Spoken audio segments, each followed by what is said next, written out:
Staff welfare is one of the major issues in the running of any organization, both in the private and public sector. Welcome to my platform. I'm Roland Adegoke.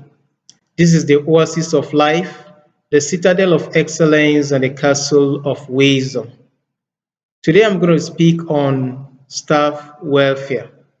When we talk about welfare, we refer to benefits or services expected to be provided by employers of labor to their employees. And we have the statutory ones, we have the non-statutory ones.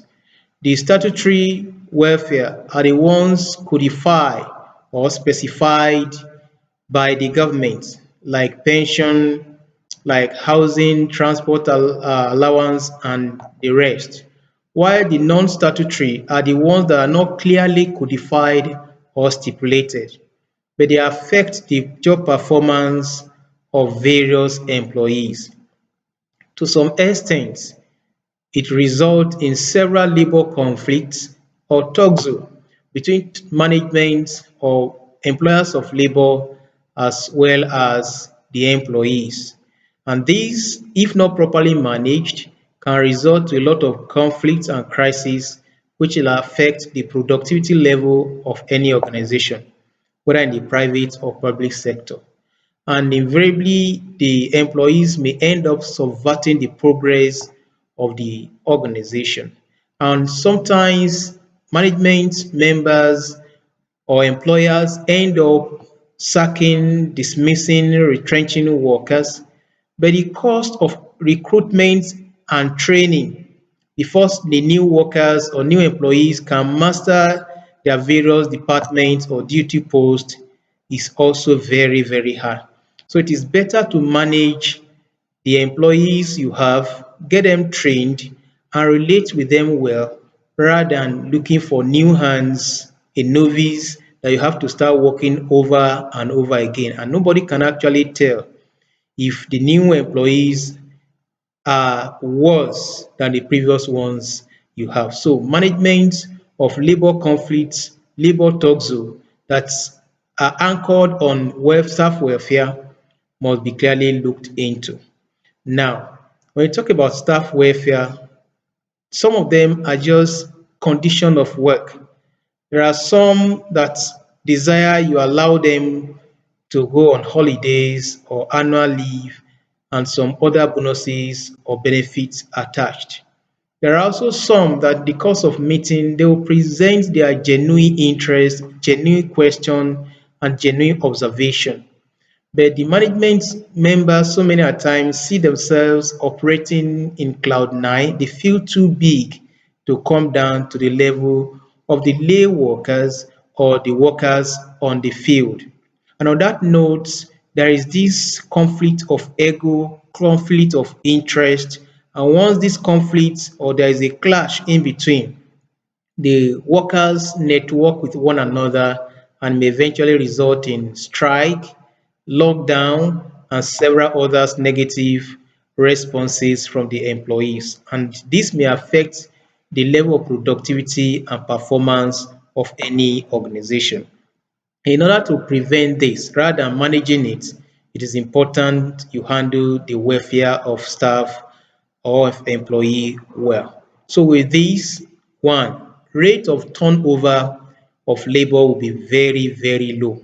When it comes to job losses, employees resigning, being retrenched or sacked will be very, very low. You will discover that some employees will serve you 20 years, 30 years, or even more. Even when some have served to full time and by law of labor, they are to go or they have finished their service, they can still apply as contract staff because the working relationship has been very smooth. So job loss or rate of turnover will be very, very low. Number two, there will be increase in productivity and job performance. The job performance or job delivery of the employee will be high, which invariably results into the level of productivity. And it will be a win-win for both the organization as well as the employee. Then if you also look at it, the rate of conflict conflicts among or in between the management and the employees will be very, very low.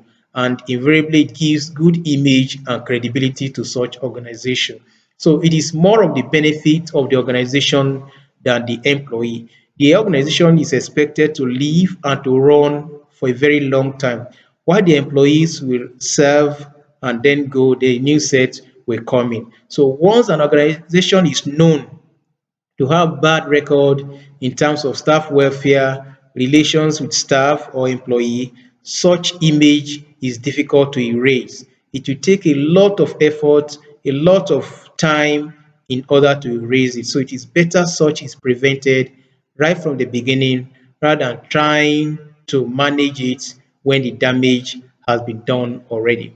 Maintaining good working relationship between the management as well as the employees is very, very central to the success of any organization. So, as top management members, as personnel management staff, as human resource department head, all these are very central and important. It goes beyond profit making, it goes beyond making more money. It's also important we look at these people as human beings, as flesh and blood like ourselves, and not machine. So once you work with them on a good pedestal, the level of productivity will be very high. And of course, there will be a good publicity for your organization. The profit may not be massive at the beginning, but it goes in a perennial way. And then having good records will be of a good advantage or added advantage to your organization.